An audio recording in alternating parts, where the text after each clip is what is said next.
bertemu lagi di Renungan Pagi GPIB bersama dengan saya Pendeta Handri Yonatan.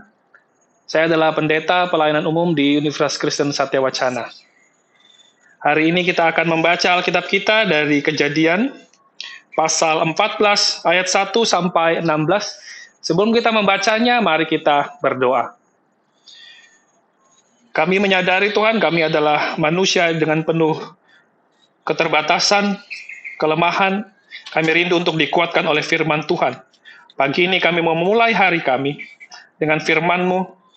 Layakkanlah kami dengan Roh Kudus-Mu sehingga kami boleh menerima firman Tuhan.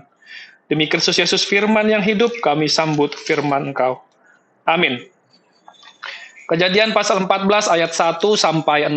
Saya akan membacakan ayat 13 sampai 16.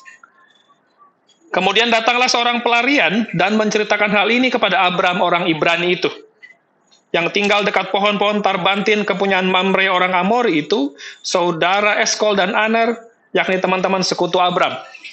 Ketika Abram mendengar bahwa anak saudaranya tertawan, maka dikerahkannya lah orang-orang yang terlatih, yakni mereka yang lahir di rumahnya, 318 orang banyaknya, lalu mengejar musuh sampai ke Dan.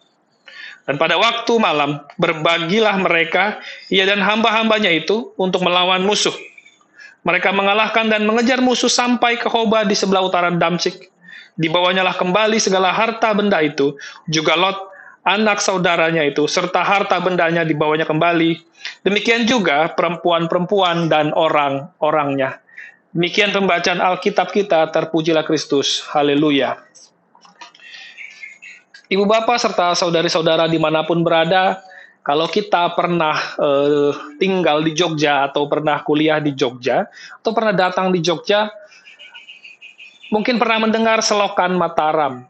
Ya, Selokan Mataram itu adalah satu sungai kecil yang mengalir sepanjang 30 km kurang lebih dari barat di Kabupaten Kulon Progo, Sungai Progo, sampai ke timur itu Sungai Opak di Kabupaten Sleman. Ya, apa yang menarik? Yang menarik adalah cerita pembangunan dari Selokan Mataram itu. Ya, Selokan Mataram itu dibangun di masa pendudukan Jepang di Yogyakarta. Pada saat itu Sultan Hamengkubuwono IX khawatir orang-orang Jogja dipaksa untuk ke Romusa, ya, dibawa Jepang untuk kerja paksa. Ya.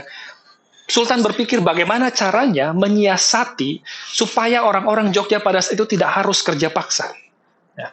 Dia berpikir, kemudian dia menemukan cara, dia memberitahukan Jepang bahwa Jogja memerlukan aliran air untuk membantu pengairan di sini. Ya. Disitulah kemudian dibangun selokan, membentang sepanjang 30 km tadi dari barat ke timur. Ya. Dengan pembangunan itu, maka orang-orang Jogja harus dikerahkan membangun selokan dan tidak perlu ikut kerja paksa. Ya. Sultan Hamengkubuwono, kita belajar dari beliau bahwa bagaimana mengatasi sebuah krisis ketika krisis itu terjadi. Ya, untuk menghindarkan orang-orang dari krisis yang dialami pada saat itu. Nah, hal yang sama juga terjadi ketika Lot, keponakan Abraham itu, terjebak di tengah-tengah peperangan raja-raja kecil. Ya, kita baca ini adalah peperangan pertama yang dicatat di dalam Alkitab. Ada begitu banyak raja-raja yang berperang, dan diantaranya kemudian Lot ditawan, dan harta bendanya semua diambil. Ketika mendengar berita itu, Abram kemudian mengerahkan orang-orang yang terlatih, orang-orang yang ada di tempatnya. Ya. Abram yang punya banyak sumber daya, kemudian mengajak orang-orang itu untuk membebaskan Lot dan membawa kembali harta benda yang sudah dirampas. Nah, kita mau belajar dari Abram dua hal. Yang pertama, bagaimana iman dan ketaatan Abram setelah ia dipanggil oleh Tuhan, setelah ia dipanggil oleh Allah untuk mengikuti rancangan Allah bagi dirinya dan juga nanti bagi bangsa Israel. Iman percaya itu yang kemudian membuat dia mendasarkan hidupnya, termasuk ketika ia membantu Lot di tengah-tengah peperangan pada saat itu. Ya. Abram mau berani menolong anak dari saudaranya itu. Yang kedua, kita mau belajar dari Abram adalah bagaimana kepedulian Abram terhadap orang lain.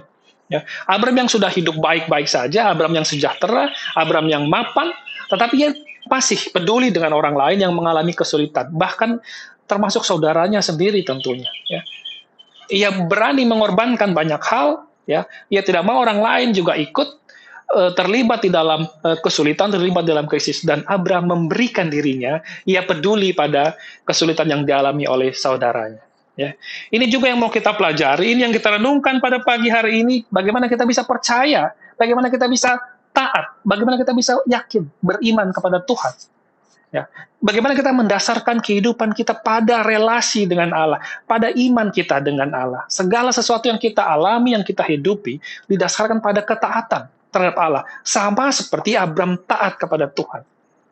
Yang kedua, di tengah-tengah ketaatan itu, kita tidak lupa untuk peduli terhadap orang lain. Menjadi orang Kristen itu tidak hanya taat kepada Tuhan saja, tidak hanya punya relasi yang baik dengan Tuhan, tetapi juga punya relasi yang baik dengan sesama.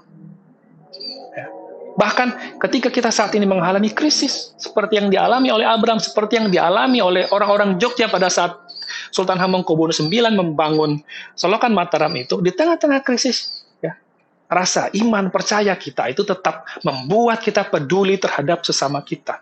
Jangan sampai di tengah krisis, di tengah pergumulan yang luar biasa selama pandemi ini, kemanusiaan kita justru hilang. Ya, kita diuji oleh itu semua. Ya, kita mendengar banyak hal, bagaimana pemalsuan rapid test, antigen, dan lain-lain. Bagaimana oksigen dipalsukan, bagaimana orang menaikkan harga seenak-enaknya, bagaimana bansos dikorupsi. Ya, kemanusiaan kita sampai pada titik yang rendah. Tetapi melalui firman Tuhan hari ini kita boleh belajar. Ya, tetaplah percaya kepada Tuhan. Ya, di tengah kepercayaan kita kepada Tuhan, mari kita tetap peduli kepada sesama kita.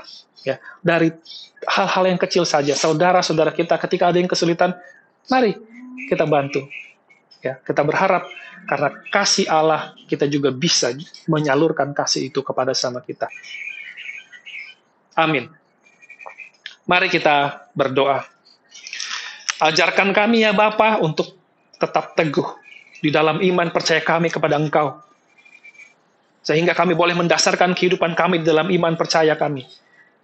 Hingga kami tetap berpengharapan kepada Tuhan. Kami tetap mempunyai kasih yang berasal dari Tuhan saja. Ajarkan kami juga untuk peduli terhadap sesama kami, peduli terhadap saudara kami. Bahkan di dalam saat pergumulan sekalipun, di dalam saat krisis sekalipun, kami boleh tetap peduli kepada sama kami boleh tetap menolong sesama kami.